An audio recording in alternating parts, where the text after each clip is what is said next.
Today we have an opportunity to explore one of the greatest projects of our time, considered by many to be the Bible of personal development, Think and Grow Rich.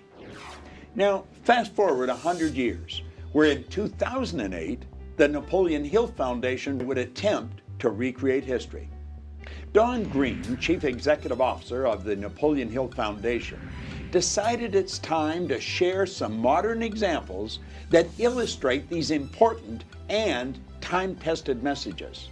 In studio, we are pleased to have the man who made this 3 Feet from Gold project possible, Don Green. Why did you decide to do this project? Well, I think the timing was perfect. It was very comparable to the time that Hill wrote his book. The country was having financial problems, and I think the message applies today just like it did back when Hill wrote the original material. Have you ever faced challenging times? Wanted to give up, walk away from something very special? Then you're in good company. Years ago, Greg Reed was in the same situation. Now he's writing a book that is going to inspire millions to stay on course. Greg, I want to welcome you to the show. It's good having you here. Thanks for having me. There was a man named Darby, and he sets out west, has gold fever like everyone did back in the days. And sure enough, he found a little hole and he started digging in it and found some gold. Got all excited, he covered it up and went back home. He told all of his family and friends that they should chip in to invest so he could buy equipment to pull it out by the truckload. The first cart comes out of the ground, sure enough, it's one of the richest strikes they've ever seen. Woohoo, they're gonna be rich.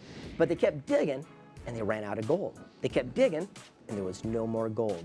They did this day after day, week after week, till finally he was defeated and gave up. He walked out of that mine and says, I'm through.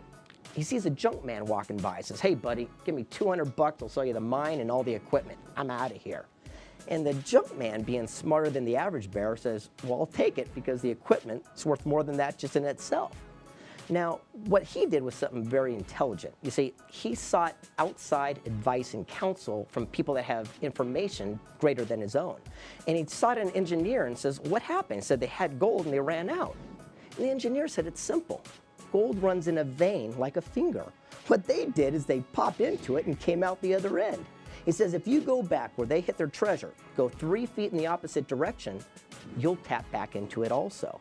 And that's what he did, and pulled out one of the largest gold strikes in the history of the world. Many people don't know this, but Napoleon Hill had the toughest time getting someone to publish his books. Rumor has it that you've had a few challenges of your own with this project. This entire project has been a study of 3 feet from gold. Is this when you brought Sharon Lechter into it? Well, actually, that's when Don suggested I give Sharon a call, and I gotta tell you, that's when it all changed. That's when Venus, Pluto, and Mars all aligned for us. I could sit and, spout her praises all day long, but I think it'd probably be best to bring her over here ourselves. Hey, Sharon, come over here. Why don't you sit down and talk to Bob a little bit about this project? Bob, there you go. Sharon. We're gonna pass the baton here. Tell me a couple of the people that you've interviewed that was really impressive and would help the person watching us right now. John St. Augustine we interviewed, and he talked about the law of attraction and positive mental attitude, but also he said his little nugget was people need to change their wishbone into backbone. And I love that, because a lot of people just sit and wait for good things to happen. I'm going to sit here and have good thoughts and good things are going to happen. He says you got to turn it into backbone. How do you see this relative to your other successes? Well, the success is in the information. And if it's the right information, the right message, at the right time, it will be a success in its own right. And if you think about Think and Grow Rich, it was published during the Great Depression.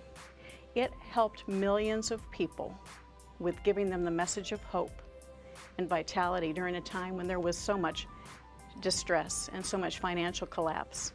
And if we look today, we have that same issue, not just in America, but all over the globe.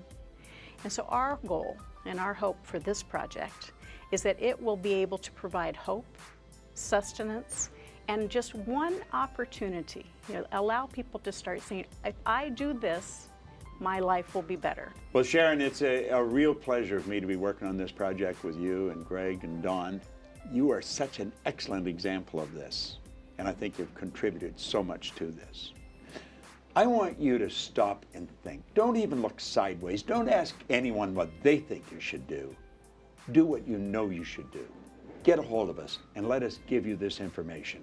Get 3 Feet from Gold and study it. One of the greatest things you'll learn is what everybody says is terrible economy. The other side is it's a great opportunity, and that's what you're going to find here. I encourage you to do that. And then get as many of your friends onto it as you can so that you've got something meaningful to discuss. Get rid of the small talk. Get into the big talk. I'm Bob Proctor, and thank you.